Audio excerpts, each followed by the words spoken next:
हम मीनू झा प्रणाम करै छी समस्त मिथिलावासी के। आइ हम एकटा कोबर के गीत लऽ के उपस्थित छी।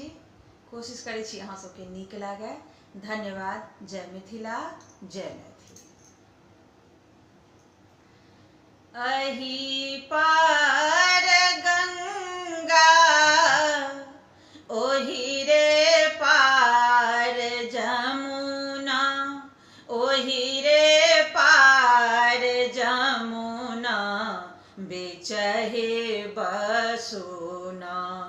रंग रेजबार भैया बिचहे बसुना।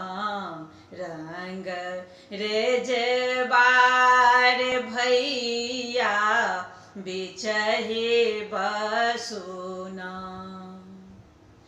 रांगे दे रंग रेजबा भैया धानी रंग चुनरिया।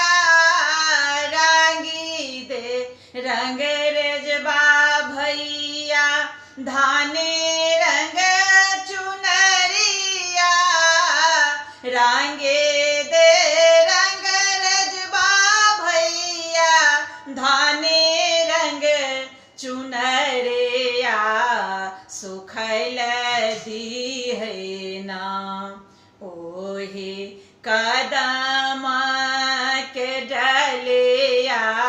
सुखैल दी है ना ओही कदम के डलिया। सुखैल दी है ना अपना महल सो बाहर भेली सासो। अपना महल सो बाहर भेली सासो। अपना महल सो बाहर भेली सासो। पसंद करो ना अपना बेटा बहुआ। पसंद करो ना अपना बेटा पुतहुआ। पसंद करो ना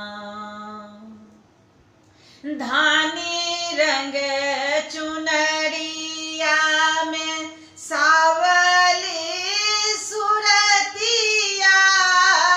धानी रंग चुनरिया में सावली सुरतिया।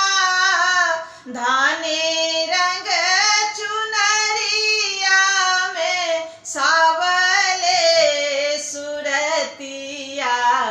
गजब शोभना हमरा बेटा के जोड़िया।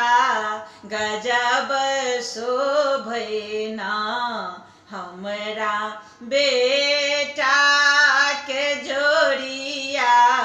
गजब शोभना रांगी दे रंग रेजबा भैया लाली रंग चुनरिया।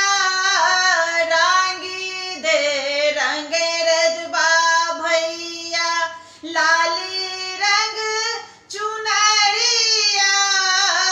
रांगी दे रंग रेजबा भैया लाली रंग चुनरिया। सुखैल दी है ना ओही कदम के डलिया। सुखैल दी है ना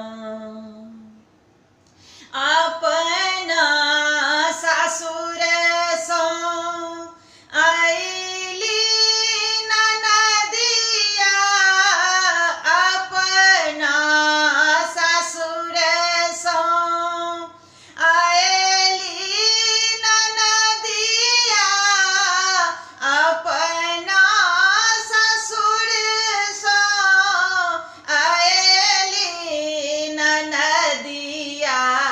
पसंद करू ना, अपना भैया